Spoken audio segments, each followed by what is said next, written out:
Hello everyone, this is Jyoti Yadav and welcome to the YouTube channel Academic Excellence by Jyoti Yadav.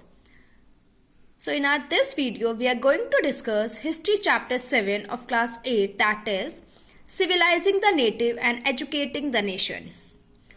Before explaining you further, I would like to discuss with you the heading of this chapter is Civilizing the Native.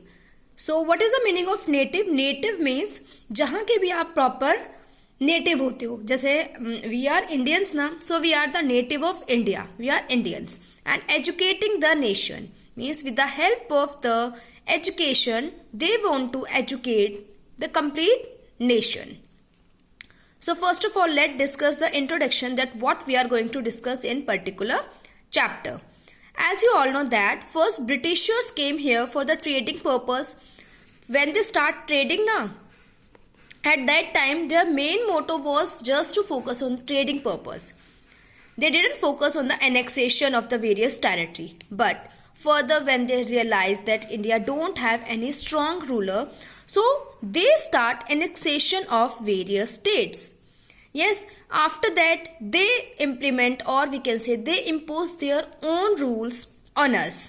So like this, British rule affect Nawabs, Rajas, tribal people and peasants.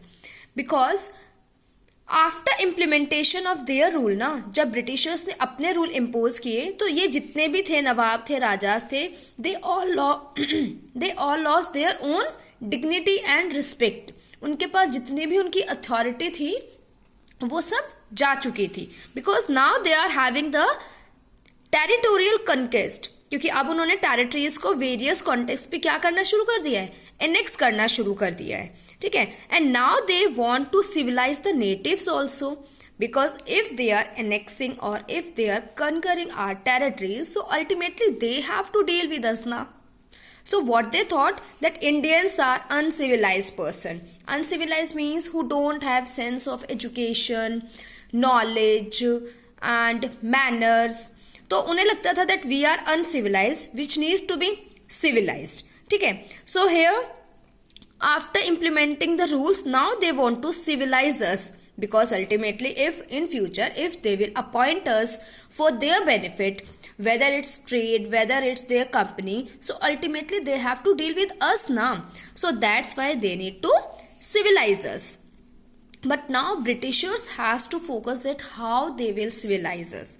Yes, so here is next heading that how the British saw education. उन्हें education को वो हमारे लिए क्या उनका view point था. ठीक है. So how Indians reacted to the British ideas, because in earlier when they introduced their education system ना, so Indians ने क्या सोचा that they are thinking for us only. Yes, so here when they start educating us, so Indians also develop their own views. They start thinking by themselves. Now they can create their own business. Now they are having their own mindsets that how they have to move further. But before that now, let's discuss the other views that how this education system introduced by the Britishers. Fine.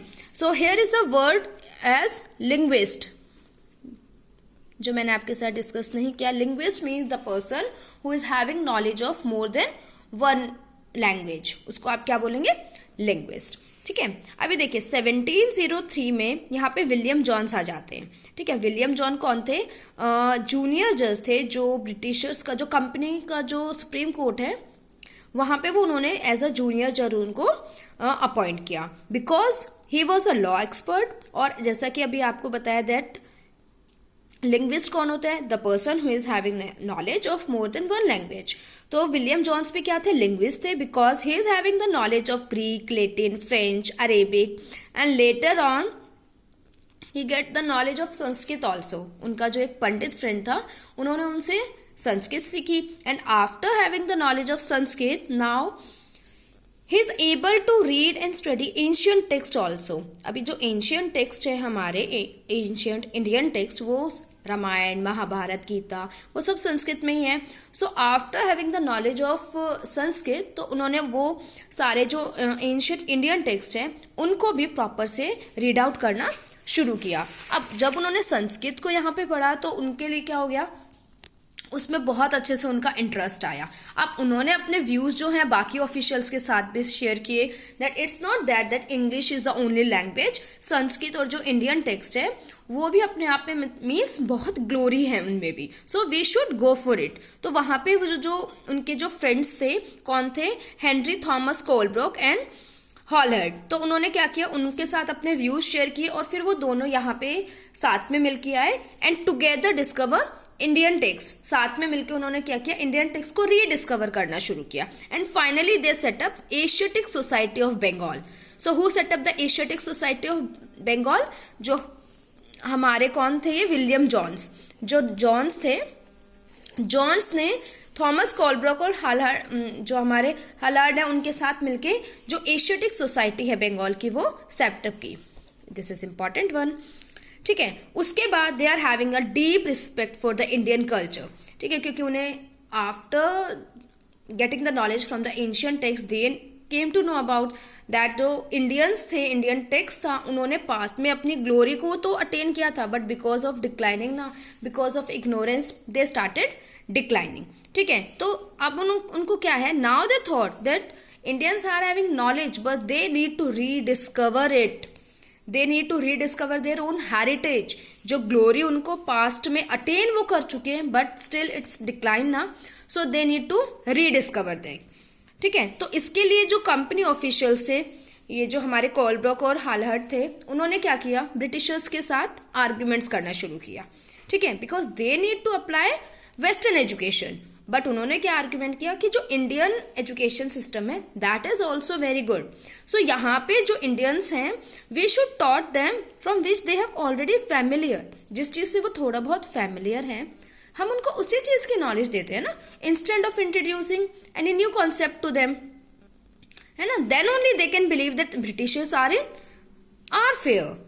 अगर हम उनको वही चीज़ अगर बताएंगे कि अगर जो आपका इंडियन टेक्स्ट है उसकी भी पास्ट में एक ग्लोरी थी, उसका भी अपना एक what you can say status था, बट बिकॉज ऑफ इग्नोरेंस वो डिक्लाइन हो गया है।